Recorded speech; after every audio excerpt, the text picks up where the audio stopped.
সূচনা আমার যেটা মনে হয় সেটা হচ্ছে যে এই কাজটা প্রথম যে করে গেছেন তিনি কিন্তু রবীন্দ্রনাথ।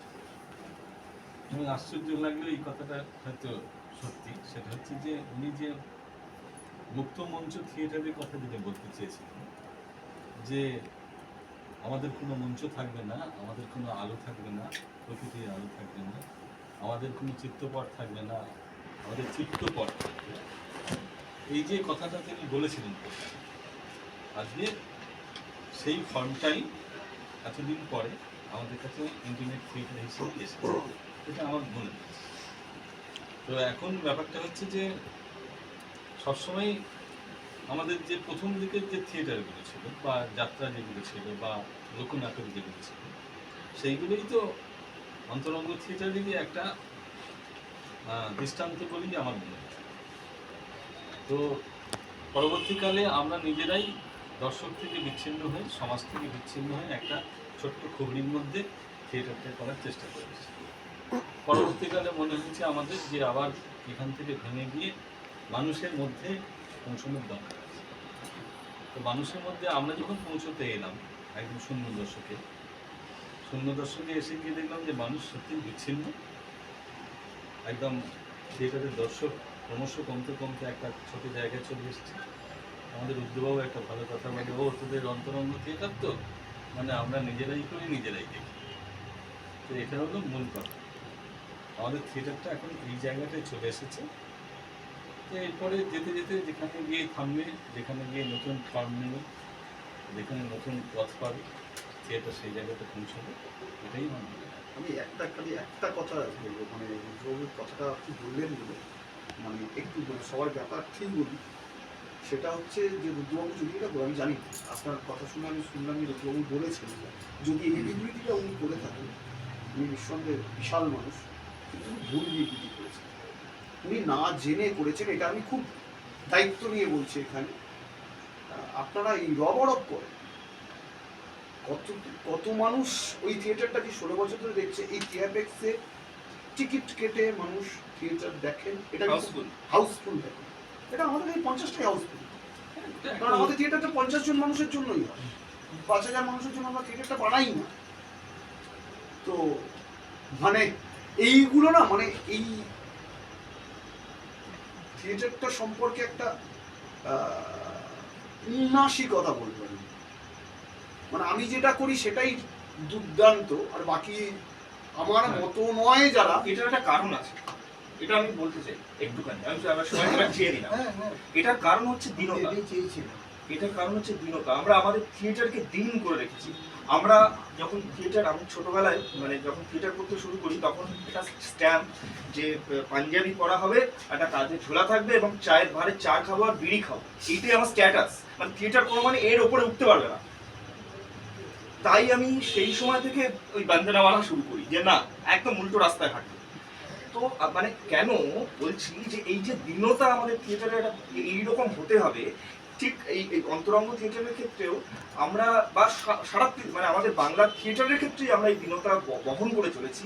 আমরা টেকনোলজি নিয়ে থিয়েটারের যে সারা পৃথিবীতে যে টেকনিক ইউজ হচ্ছে আমরা সেটা ভাবি না, সেটা ইমপ্লিমেন্ট করি না। আমরা সারা পৃথিবী বদলে গেছে, আমাদের ওটিটিতে এত সুন্দর সুন্দর ছবি একসময় দেখতাম, লোক ছবি ফিল্ম দেখতো না, টেলিভিশন দেখতো না, বৌদ্ধিক যারা চিন্তা ভাবনা করতে পড়তে ভালোবাসতেন তারা থিয়েটারে যেতেন, কারণ ওই কন্টেন্টের জন্য। আজকে টেলিভিশন যে কন্টেন্ট দেয়, ওটিটি যে কন্টেন্ট দেয়, সেই কন্টেন্ট আমাদের থিয়েটার দিতে পারে? দেয় না তো। আজকের সময়ের সমস্যা বলতে পারে না তো। আজকের এত রকম এই যে মানে নানা রকম সুযোগ সুবিধা, আমরা কেন থিয়েটারে সেটা ব্যবহার করছি না বলে কিন্তু ওই যে দীনতা আমাদের গ্রাস করছে এবং বলা হচ্ছে যে এইটা তো মানে কিছু না। তাই সারা পৃথিবীতে এইরকম যে ছোট স্পেস, মানে অল্প লোক ইন্টিমেট যাকে বলে, মানে যদি বলে কি নাম দেবেন আমি জানি না, কিন্তু 40, 50, 80 জন দর্শক বসার যে সিস্টেম থিয়েটার, সেই থিয়েটারে এত রকম টেকনিক্যাল জিনিস ব্যবহার হয় সারা পৃথিবীতে, সেটা কিন্তু কোনো অর্থে প্রসেনজিয়ামের থেকে আলাদা বলে তো ভাবতে পারবে না, মানে হবে না। এবং সেখানে কিন্তু সেই রকম অর্থমূল্য দিয়েই লোকে টিকিট দেখে, লাইন দিয়ে দেখে। তো আমরা যদি আমাদের থিয়েটারকে সেই আপগ্রেড করতে পারি, তাহলে আমাদের থিয়েটারকে কেউ ওরকম ভাবে উন্নাসিক ভাবে দেখবে না। আমরা সত্যি সত্যি বুকে হাত দিয়ে বলতে পারি আমরা কটা ভালো অন্তরঙ্গ যে কোনো কটা ভালো থিয়েটার করি। যদি একজন নিউট্রাল দর্শক যে থিয়েটার এক্সপিরিয়েন্স করেননি সারা জীবনে, তাকে আমি হাত ধরে নিয়ে যাই, নিয়ে গিয়ে বসিয়ে দিই, সেটা হতে পারে থিয়েটারিক্স বা তৃপ্তিমিত্র বা হতে পারে একাডেমি, নিয়ে গিয়ে বসিয়ে দিই এবং সে একটা খারাপ থিয়েটার এক্সপিরিয়েন্স করে, এবং সেটাই ম্যাক্সিমাম ক্ষেত্রে হয়, 80% তাই খারাপ থিয়েটার এক্সপিরিয়েন্স করে। সে কি আর দ্বিতীয়বার আসবে থিয়েটার দেখতে, আমাদের থিয়েটার দেখতে? এখানে আপনার প্রশ্ন করছি, হ্যাঁ। মনে করুন, সেটা হচ্ছে প্রসেনজিয়ামে যে নাটকগুলো হয় সেগুলো কি সব ভালো নাটক? আমি তো প্রসেনজিয়াম ইনক্লুড করে বললাম, আমি তো বললাম একাডেমিতেও বললাম, আমি বললাম আমি তো শুধু অন্তরঙ্গ বলি, আমি গোটা থিয়েটারটা বলেছি।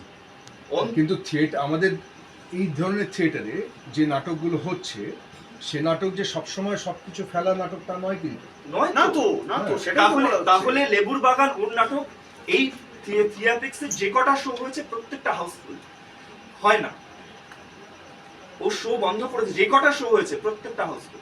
হ্যাঁ, আবার এখানে জর্দা বাগানের নাটকের অনুষ্ঠানে আমি এসে আমি কোনো নাম বলছি না, আমি বলছি যে না আমি একটু জাস্ট একটু ইন্টারাপ্ট মানে করছি। তুমি তো নিজেই করছো। না আমি সেটাই বলতে চাইছি। 100-র উপর দর্শক তো হ্যাঁ। তুমি রেগুলার তারা দেখতে আসছে, কেন আসছে? এইটাই আমি বলতে চাইছিলাম যে স্যার মানে গৌতমবাবু একটা কথা মানে হয়তো স্কিপ করে গেছেন, সেখান থেকে আমাদের এই শিক্ষাটা।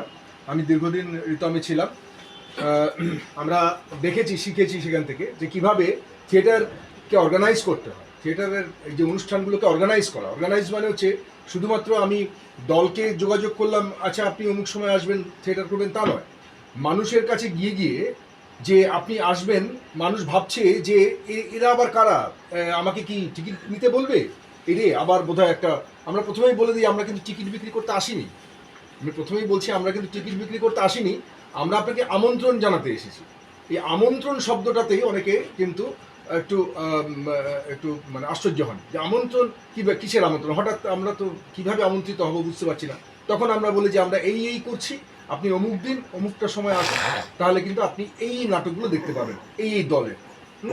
তো তখনও যখন ওনাদের মধ্যে কিছুটা সন্দেহ থাকছে যে তাহলে কোনো টিকিট, না টিকিট লাগবে না, এই একটা লিফলেট দিয়ে যাচ্ছে, এখানে আমাদের অনুষ্ঠান সূচিতে আছে, অনুষ্ঠান সূচিতে দেখবেন এবং আপনি অমুক দিন অমুক সময় আসবেন, কিন্তু আমাদের সময় কিন্তু নির্দিষ্ট। আমি যদি 6টা বলি 5টা 60, আপনি যদি 61তে আসেন তাহলে 1 মিনিটের অনুষ্ঠান মিস করবেন। তো এইটা হচ্ছে আমাদের প্রচারের ভঙ্গি, এটা আমি ওনাদের কাছ থেকেই শিখেছি, স্যারেরও এইভাবে, এবং যারা সুদীপ্ত তুমিও নিশ্চয়ই অনেক জায়গায় করেছো এইভাবেই, মানে দর্শকের সঙ্গে সম্পর্ক এবং সেটাই বলছি যে সিস্টেম। মানে আমি বলছি লোকে কিন্তু এই কমিউনিটি থিয়েটার এটা এইটা তো থাকবে, হ্যাঁ এইটাই তৈরি হবে, এইটাই বলা হচ্ছে। কিন্তু আমার পয়েন্ট আলাদা, সেটা গেল সাংগঠনিক দিক। আপনি দর্শককে নিয়ে এলেন, আপনি নিয়ে এই এলেন, থিয়েটারের জোর তো ওইখানে। কিন্তু তারপর এসে সে যদি, আমি মানের কথা বলছি, আমি উনি আমার সেই কথাটাই বলছেন।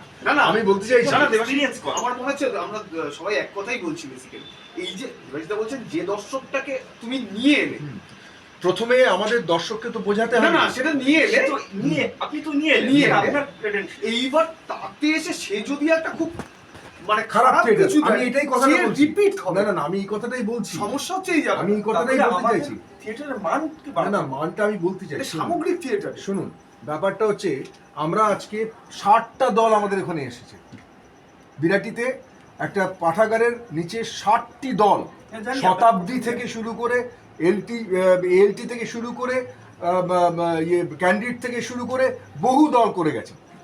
সবার নাটক প্রত্যেকটি দর্শক প্রত্যেকবার যে ভালোবেসেছে তা নয়, কিন্তু আমরা এটা বলি যে দেখুন আপনি এখানে এসেছেন, এর মানে এইটা নয় ন্যূনতম যে শর্ত যে আপনাকে প্রত্যেকটা নাটকই দারুণ আনন্দ দেবে, তা নয়। এটা কিন্তু আমরা সেই কারণে করিনি, এখানে একটা চর্চার জায়গা, একটা প্ল্যাটফর্ম তৈরি হয়েছে, বহু মানুষ বহু ভাবনা নিয়ে নাটক করছেন। এবার যে নাটকটা করছেন সেই নাটকটা হয়তো আপনার নাও ভালো লাগতে পারে, কিন্তু আপনি আশাটা বন্ধ করবেন না তাই বলে, আপনি তাই বলে না পরের দিন আর যাবো না, ভালো প্রসিনিয়ামে বহু নাটক আছে, আমার দেখতে ইচ্ছে করে না না, বসে। হয় না তো। তাহলে কি আমি যাওয়াটা বন্ধ করছি? না, না। আমি অমুক দলের নাটক দেখতে যাবো না, এটা বন্ধ করছি? তুমি এটাই আজকে বলছি। যদি খেয়াল করে দেখো, প্রসেনিয়াম থিয়েটারের থেকে কিন্তু এই থিয়েটারে বেশি মানুষ দেখছেন। তুমি সেটা আমি যদি- সেটাই বলছি, আমি একদম মানে সেটাই এগুলো বলছি। এবং তুমি আমাদের যদি এইটাই রোজ এক মাস তুমি যদি একটা সারণী তৈরি করো, একটা রিসার্চ করে দেখো যে প্রত্যেক কলকাতার সব হলগুলোতে কত লোক থিয়েটার দেখলেন, আর এই যে ছোট ছোট জায়গায় গুলো হচ্ছে সেইটাই বলতে সেইখানে চাইছি। কত মানুষ থিয়েটার দেখলেন। একদম, তুমি দেখবে, আমি একদম তাই। দায়িত্ব নিয়ে বলছি, এখানে বেশি লোক থিয়েটার দেখছে। হ্যাঁ, কিন্তু সেটা দেখছেন কেন? তার মানেটা কি তারা যদি মনে করতেন যে না এটা ভাল লাগেনি এরপর দিন আর না না দেখবো, তাই এরকম তো। না। না এই যে সামগ্রিক মানে দেখো, খারাপ থিয়েটার মানে যেটা খারাপ থিয়েটার সেটা সব জায়গায় খারাপ। না, এবার ব্যাপারটা হচ্ছে সেটা তো তুমি ভালো কর্মের থিয়েটার উপর খারাপ নির্ভর থিয়েটার করে। বলাটাও কিন্তু এবার মুশকিল আমাকে ব্যাপার। চ্যানেলের মতো ফিডার টানতে হবে, বিজ্ঞাপন ব্রেক দিতে হবে। সেটা হচ্ছে গিয়ে সিদ্ধার্থ, তুমি ওনার ওখানে যাওয়ার চেষ্টা করো, এইটাই একটু যোগাযোগ। হ্যাঁ, বিয়ে বাড়িতে যেরকম হয়, অনুষ্ঠান বাড়িতে হয়। না, আমরা এটাই বলি তো। হ্যাঁ,